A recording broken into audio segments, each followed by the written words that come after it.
Well, hello everyone. I'm gonna jump back on here for a little bit. Work has wound down a bit. So I've jumped back on Instagram not too long ago, but we've had a really cold front. This morning it was -6, felt like -24. Extremely cold. Just came out here to feed the birds right there in their little trough. You can see they're not even worried about me being here right now. I'm about to go back inside, but I did find I started to clear up the camera and everything and get some new room in memory bank there, and I found some videos that I had posted or that I had videotaped back in October, and then got called to work and had to go to a different job site and forgot all about it. So I will share that video with you. I think it was a couple days prior to Halloween. So yeah, we'll jog back a little bit. It won't make much sense now, but there's a lot of fall color in there, and I get a lot of messages asking where I'm at. I'm fine. I sent out a few videos before, just letting you guys know that late summer is when I have to really pick up in the hours, and holiday seasons it's tough for me. So anyways, I'm getting inside. Super beautiful right now. I think it's -12 feels like. So I'm gonna jump back in the house and I will share this video, what I posted or what I videotaped in October. I will talk to you guys soon. Bye-bye. Hey guys, probably think I forgot about you. I certainly did not. Been working a lot of hours and did a couple vacations, and then right back to work. And so wife sent me some pictures this morning. Hadn't been in the garden probably for about a month.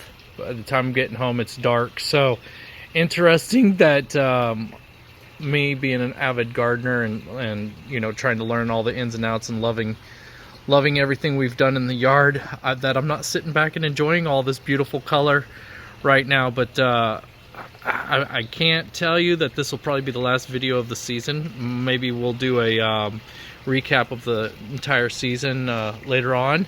I just wanted to come out here and kind of capture these colors. I actually left a little early so that I could come home and capture this so I can share it with you, because we're supposed to have some really cold nights in the next few days, down into some freezing temps, and so I'm going to lose a lot. We've had probably, I don't know, I want to say probably 5 inches of rain in the last day and a half. So a lot of these trees are going to start stripping down here pretty quick. I did do a verticut. The grass, if you're not familiar what verticut is, you go in and you put your grass seed in this this machine, and then it goes and it inserts it into the ground. So the grass is a bit tall. Did that about 3 weeks ago, so I'm going to be able to mow here soon.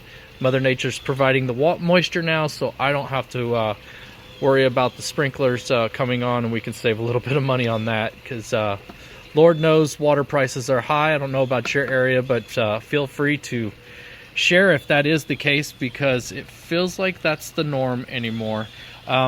It's funny, my wife had reached out to me about a week and a half ago, and she said the pond and the creek were getting really low. Do you want to do anything? You want me to fill it up? And we ran into an experience where I think a couple years back with our koi and the goldfish, that it had been very warm later into the season. I think we got into October and the pond had dropped dramatically because of the drought, and we're just forgot to kind of check on it. And this is again my busy time of the season, the last 3 months, and so I don't hardly get out into the garden. That's why I come to you so early in the season to share all the ideas and the transformation of the garden, and then I kind of get away from it because I have to get back to work and put in those long days. But so we filled up the pond, and you know, last year or whatever year it was, and we filled it up,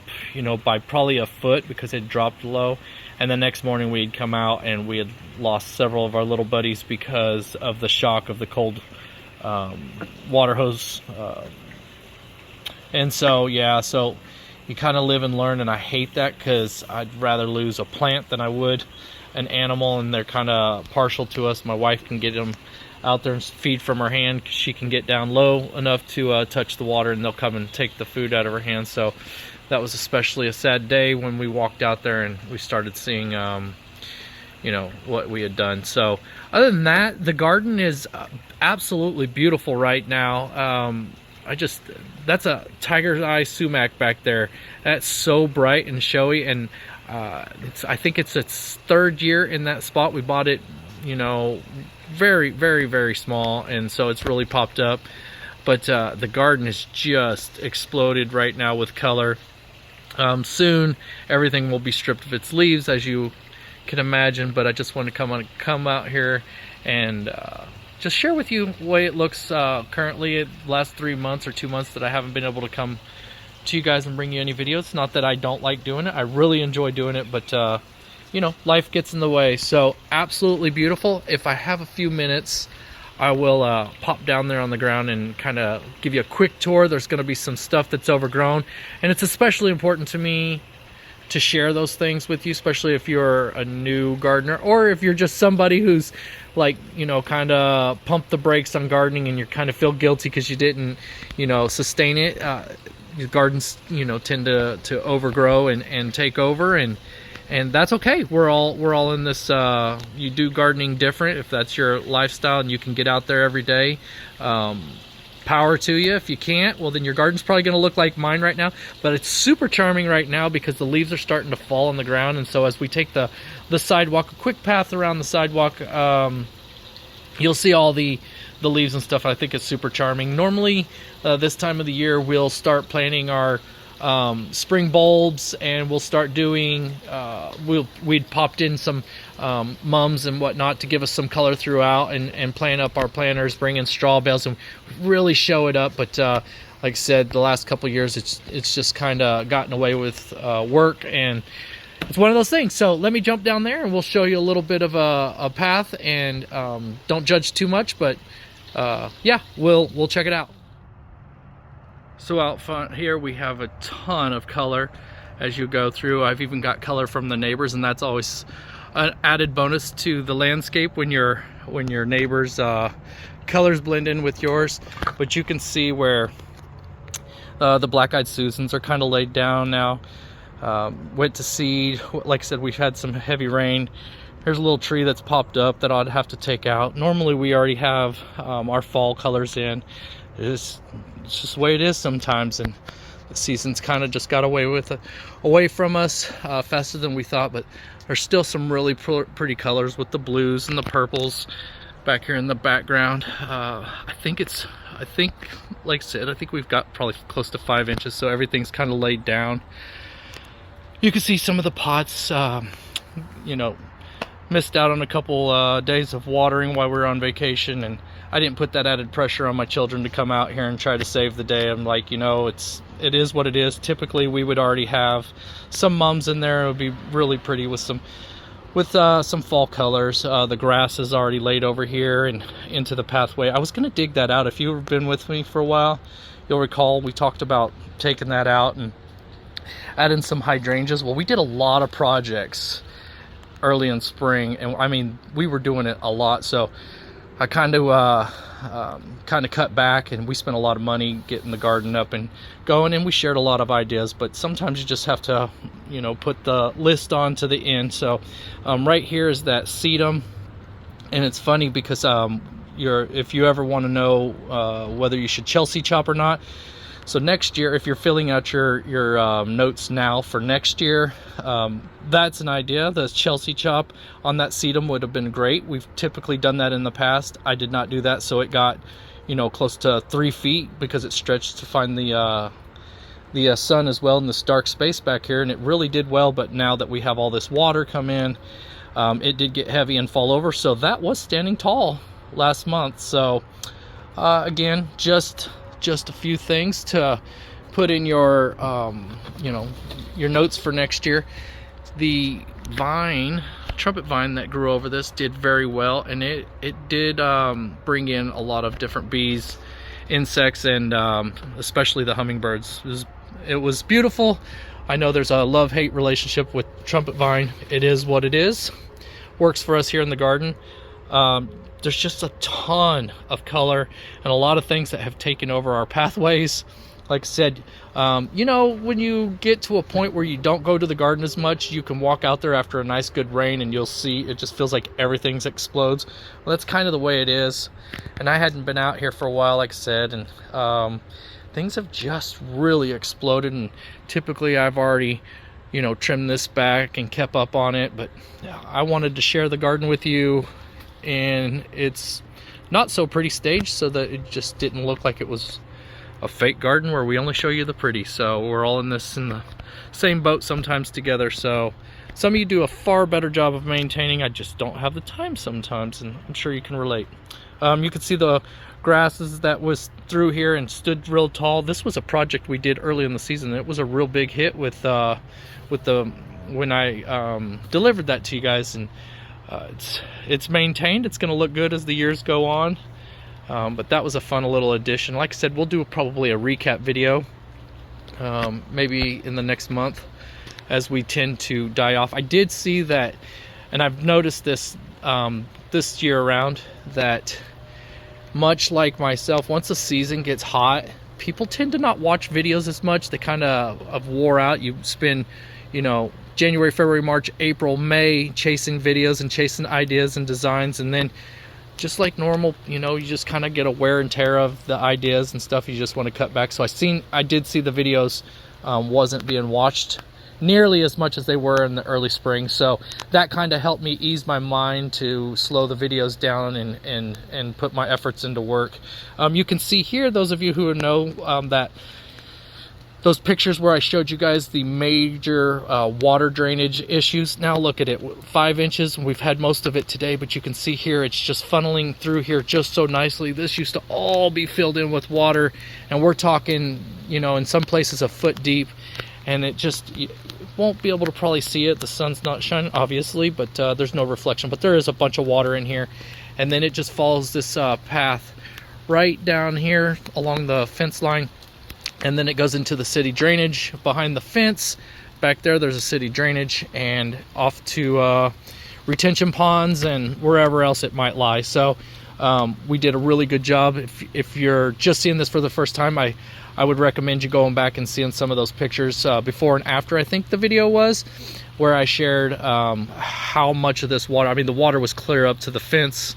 As you can imagine, it took a lot of effort to get to this point. So, but look at the color. I mean, I could go through here and name a bunch of stuff, but it is starting to rain. I'm pretty sure you can probably hear that. It's starting to rain now again, which is okay. I'm never going to be upset with Mother Nature giving us that moisture. So, especially when you have multiple plants you're, you know, putting all your effort into, you do everything you can to keep them alive, so when Mother Nature wants to offer it, you don't get upset. Look how full this creek is. If you guys remember, if you recall, this creek is working just the way I designed it to be. So the pond back there, we add water to that if necessary, but we never add water to this. We always let it dry out if that's the case, even if it means we have to turn off the pumps back here. But we traditionally don't, because we get quite a bit of moisture in the spring and late fall, or in the fall, and then so on and so forth. But this will fill up with water, which is a retention pond that used to have the water all in here. So I'll take you through just real quick, and you can see this is plumb full. That's about 2 feet deep in this deepest spot, and about a foot deep back there. But it has filled up from all the neighbors' homes that are back there, has filled in and drifted into this, and then there's pockets throughout this area right here where the water has drained softly into this creek. And then this spot right here is hollow underneath, about a foot, and the water travels through here. And I'm glad I'm able to share that with you, because perhaps you're starting to draw some ideas and plans for next year, and you're puzzled on what you might do if you have a water issue. But you can see it just continue. So this is always dry no matter what, unless it rains. This will always have water if it rains, and then it will dry out. Some years it never dries out. I haven't filled it up with water in years, but we haven't had to turn those pumps off in years either. And then that always stays full. That's where our fish are. You can see here, if there's any kind of reflection, this has got water in it as well. This is another spot that holds water. Now this is one of the ones that that I did not let empty out. The reason why is because a lot of these trees shoot off their roots, and this kind of kind of can sustain all these trees right through here without me having to water them. So a lot of the roots just feed into here, get their water resources from here. Same way with here, as it's going, there's pockets to where it'll fill up, puddle up, and so every spot is a little bit deeper to create little reservoirs so that the water stays in the yard and not just rushes out, which again continues to feed and nourish the trees and shrubs that send out those large roots. So good stuff. I am going to have to wrap this up very quickly. It's getting heavy. So this is another one of those charming spots I was talking about. I sound like I'm probably rambling on because I'm trying to get as much color and information out there to you as possible. But look how charming that is with all the leaves starting to fall on it. You can see the koi. They hear me, so they're up here. But you can see there's a lot of fish in there. Yeah, they'll start coming up and really getting excited. I'm gonna have to come out here and feed them, but they know, and they're probably so, I don't know, could they be shocked? Somebody might know that does that. I mean, that pond was down to like a foot deep, and I told my wife, we kept watching the weather, said we're supposed to get like 5 days worth of rain. Let's just hold off and allow Mother Nature to fill it up so we don't shock the fish. So I don't know. I don't know that the rain would be cold enough. They look happy and excited. So here's this part more of the creek continues to run through here. You can see there's little reservoirs. Wherever you see there's puddles of water, it means it's just a little bit deeper than the next spot, and then it cuts off so that we can continue to keep that water in this landscape. And then if it gets obviously too heavy, it ultimately washes out. So look how much color. I highly recommend a tiger eye sumac if that's something that you have room for. It thrives off the sun. It can handle a lot of neglect. It doesn't mind, at least that's my experience, doesn't mind being dried out for long periods of time. But it is absolutely beautiful what it's doing right here. That's probably the showstopper. Stumbling over my words. I'm trying not to step in the grass. Like I said, a lot of this grass is coming in, and it'll fill in these spots. Looks like the only thing that gets to come in this grass right now are the rabbits. There's rabbit droppings everywhere. That's what causes my dogs to really want to get out here. But in this, a lot of color, and it's just beautiful. This is a prairie fire. And what I don't know, I think it's tending to come more this way because it's getting a lot more sun versus that. There's a lot more trees. I've probably planted more than I really need to in this garden. A professional or somebody who's very knowledgeable on trees and whatnot would probably tell me you're a little bit crazy, you planted stuff on top of stuff. And that's part of me not knowing what I'm doing in the beginning and working it out. So I'll continue to limb it up, and we'll just continue to see how well it works out as we continue. The growing season, it's just absolutely beautiful, right? And then I skirted it up, got rid of the branches below, which really helps show this spot right here. I love the multi-trunk system right there. I absolutely love a multi-trunk tree. I wish that whenever I planted, when I started this, before I knew what I was doing, that I just would have planted much more. It just adds so much charm to a garden. But nonetheless, here we are. You can see those pots. There are a lot of naysayers when I go back to the planters. I think it was can't remember which video it was, but it was something about planters. And I added a lot of stuff, and there were, and rightfully so, I didn't know. I was shooting my best shot with a lot of these plants I'd never put in pots, and using some house plants, which I'll have to dig up in the next couple of days to get them in the house so I don't lose them during these cold temperatures. But a lot of, I did have some people on there. Well, it's just never going to work out, Mike. You're too tight in there. You're too planted too close. And man, they just, if you have Instagram, go onto my Instagram page. You'll see how well it really did show out. Now there is a gap right above us where there are no branches, and I had the caladiums right here. And we did have a couple cold nights, and when I came back from vacation, they are all laying down. So I'm pretty sure they got ate up from that cold front. So here was another one of our fun projects where we put that pump in. I turned it off while I went on vacation and just never turned it back on, because if it did ride and dry, I would run that pump dry as well. Again, with all the good, there is the bad. I never did get around to the project that we were going to do here. If you want, you can go in, to an old video, but I tore out our pergola that was here. That pergola was beautiful. It sustained us for several years. If you recall, none of these trees or fencing, bushes, shrubs, this was just flat ground when we moved in, and we needed to get out of the sun, but not up against the house. We wanted to move ourselves away from the home when we were doing stuff. So we had a pergola right here, and it was beautiful, but now the trees are doing the job that the pergola was. And so I have some big ideas here, just never got to it. We will get to it next season. I watch HortTube almost religiously, but I haven't got to watch him in a couple months. That tells you how much, but that I do. But I watch several of the other YouTubers, but I watch HortTube, and he's been talking about putting that fence in the back row. If you follow him, he's been talking about putting in that backyard fence. He's got some other projects going on right now, but every time I go and click on one of his videos, I'm always like, is he doing that fence yet? Is he doing that fence? Because I want to see what his idea is of, and it normally turns out great. Everything he's done is just beautiful. So I keep thinking, so now I'm here going, oh yeah, you talked about, putting in something here and you never really did. Now you kind of feel like how you feel when I log in and hope to see what HortTube's doing in that backyard. So absolutely wonderful channel.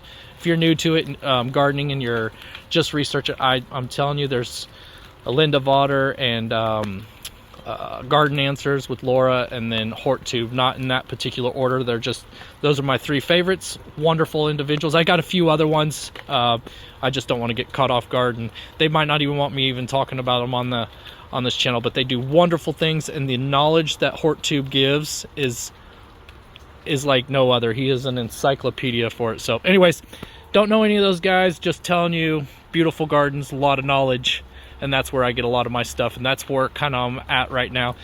Remember when I created this channel, my daughter had just challenged me. She's like, you should put out a channel, Dad. You're always watching them and you do good work. And so, her and my wife kind of talked me into it, and I'm not a novice, or anyway, I've learned off of them and kind of worked around this silly garden water space, and one thing led to another, and I was like, you know what, maybe this will be informative to somebody else, but I'll mispronounce a name or something, and just as much as I will my children's name, and so I'm not very comfortable with getting on here and sharing a lot of information, because most of you are just so bright and will scold me right away if I make a mistake. So anyways, look at the color from this spot. Still absolutely outstanding. You can see here, well, maybe you can't, but right up there, a lot of those leaves are starting to fall off, and that's why I was like, I got to get home today early with a little bit of light, and of course it's raining, and here we are. Yeah, but look at the color. You can see back here this burning bush right behind the hydrangeas here, just absolutely stunning. I'm still kind of trying to figure out how I'm gonna be able to. I'm thinking about doing like a wire somewhere up here, like an 8-foot wire all the way across. I've already talked to my neighbors, and they're okay with anything that we do. They just trust us, I guess, until they have a reason not to trust us. But maybe a shade cloth that runs the length of that, and so when we have visits at the garden and we're trying to do, we have people that want to come and take pictures of the garden and do different things, we can kind of just shield that off. And not that my neighbors are awesome, it's nothing to do with them for the most part. It's just a visual, and so whenever you walk into this garden, I want you to feel submerged into a different, you know, kind of mindset, that you're not in some rural backyard. And then you can see our new neighbors back there. They have a bunch of stuff going on anyway, so it just kind of deters from everything. And that's kind of, honestly, they've actually helped me kind of maneuver my ideas for this corner, because what I'm wanting to put in this space right here now needs to be able to kind of shield myself from that view, especially whenever, you know, this is my sanctuary, this is where I come to release, this is my, I've had a hard day at work, or whatever kind of day I've had that current day, this is my release point, this is where I come and let it all go. And so if I walk out here and I'm seeing that, it doesn't tie into what I'm doing here. So probably rambling on, and again, not bad people, not upset. That's what you get if you're moving into a neighborhood that have a ton of neighbors. Squirrels are not happy I'm here. That's okay, because them little boogers aren't invited. Sorry if you're a squirrel lover, but sometimes they are a menace to a garden. Anyways, yeah, let me know what you guys are thinking, and what it's like in your area. Are you starting to see some fall colors? Are you starting to see, we went through, we took a flight out to Florida, and so over the Kansas City, Missouri area, where you can see a lot of color. And then going into Florida was completely different. Obviously, I don't need to tell you that, but Florida's still green and thriving. And then over here, we just have all the yellows and golds and chartreuse colors. We've got oranges and you can imagine. So anything that would represent fall, that's what we've got going on here. And it was a beautiful transition. Once we got back, things had really took a dive towards this more full color. Anyway, thank you guys for watching. Thank you for being patient and not following me anymore. If you're new to the channel and just seeing this, feel free to follow us and go back and look at some old videos. Super a dramatic change, I would say, not only this year, but over the last couple years. So yeah, so stay tuned. We'll probably do a recap, but can't wait. I think Halloween's just a few days away, and the colors are telling us so. So anyways, take care. Good seeing you guys, and we'll talk to you soon. Bye-bye.